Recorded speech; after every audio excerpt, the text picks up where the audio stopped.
Let's talk double H, hardy hibiscus.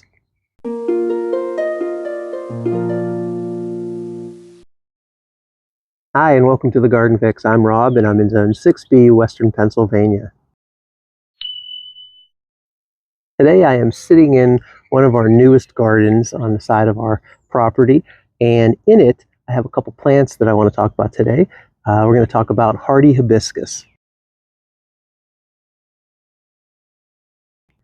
Now, hardy hibiscus, unlike its little bit fussy neighbor that lives in the tropics, is an easy plant to care for. This plant is hardy down to zones 4, unlike its tropical neighbor, which is only hardy down to zone 9. And I am sitting right by one, and there's one behind me too that's in bloom. Now, unlike tropical hibiscus, you are limited a little bit in the color, and the colors of hardy hibiscus range from red to pink to white. Now, there are some variations of those, and they are very beautiful nonetheless. Typically, hardy hibiscus are very easy to grow. All you need to do is make sure it's getting a proper amount of sunlight, put it in full sun, and also make sure that it is well drained. Don't have the soil be too compact.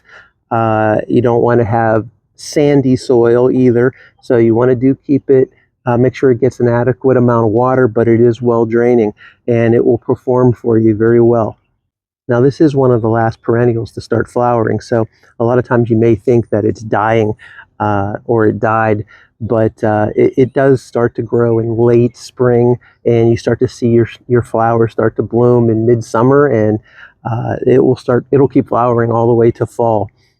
You can see from this angle, from our porch above, that the hardy hibiscus are blooming now in late summer, along with another late bloomer. This is our Akuma crepe myrtle. And down there also you see our echinacea, which is another long blooming flower. This area all kind of comes to life mid-summer and continues to bloom through fall. The wonderful thing about these hibiscus plants is they are pollinator magnets, and hummingbirds love them. And on top of that, they are deer and rabbit resistant. We have never had any deer problems with this. I know there's some people out there who probably say, yeah, they eat ours, but for the most part, they are deer and rabbit resistant. And whenever the first frost hits, that is when you're gonna see the dieback on this, and often they will die back to the ground. So now there are two camps. The first camp says that in early winter, cut them back to about 4 to 6 inches, and the other camp is wait until late winter to do that cutback. It really doesn't matter, whatever your preference is. If you live in a pretty cold zone, you might want to mulch your roots, keep them safe from any like deep frost, deep freezes. Even though it is hardy down to zone 4, if you get a pretty good spell of really, really cold weather, it could do some harm to these roots. Now, if you keep this in too much shade, you could see some problems like powdery mildew. And on top of that, there are some pests that really like to go after hibiscus. So let's talk about some of them. Japanese beetles, mealybugs, spider mites, aphids, whiteflies, and sawflies. And I'm going to show you that we have had some damage this year from the caterpillars of sawflies. So here's what the leaves look like, and you can see that they have pretty much skeletonized some of these leaves. And all you got to do to get rid of them, though, is get some insecticidal soap or some neem oil and spray them pretty good. Be on the ball, be on the lookout for them, and take care of them early. They can do some serious damage to your plants, but if you catch them early, there won't be a problem. Now, one of the things about hardy hibiscus is the flowers only flower from like a day to 3 days tops, and then they get brown and they basically just fall to the ground like that. And there are some people who do not like seeing this, and left over after the flower falls. You can just easily just snap those off and clean up your plant. Doing that is not going to increase blooms in any way, but it will still flower from summer to fall.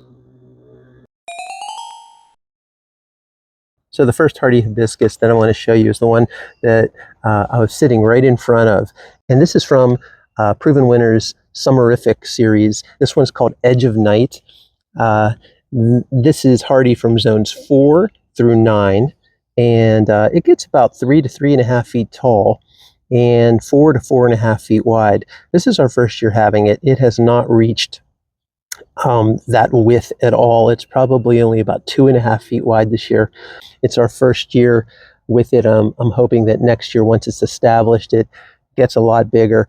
But we did expect this one to be smaller, which is why I set it in front of the other one that I'll talk about in a second. You can see that the flowers open into their typical dinner plate size, and this one, Proven Winners, describes as bubblegum pink. And the foliage they have listed as black, and it is very dark. It's a dark purple, I must say, and it's actually my favorite to see. The contrast between these two colors is fantastic and exactly what I wanted it to look like.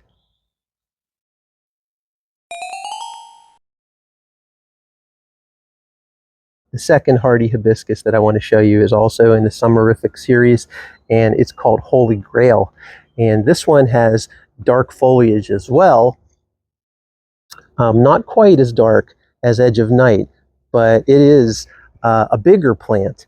And this one gets up to 4 to 4.5 feet tall and 4 to 4.5 feet wide. And it has actually gotten about, I would say, 3.5 feet tall this year. And it's definitely about 4.5 to 5 feet wide. It really did grow well this year. Now you can see that Holy Grail has this dark red flower on it. Again, a nice large dinner plate size. Here's my hand. You can see how large that is, and really quite beautiful.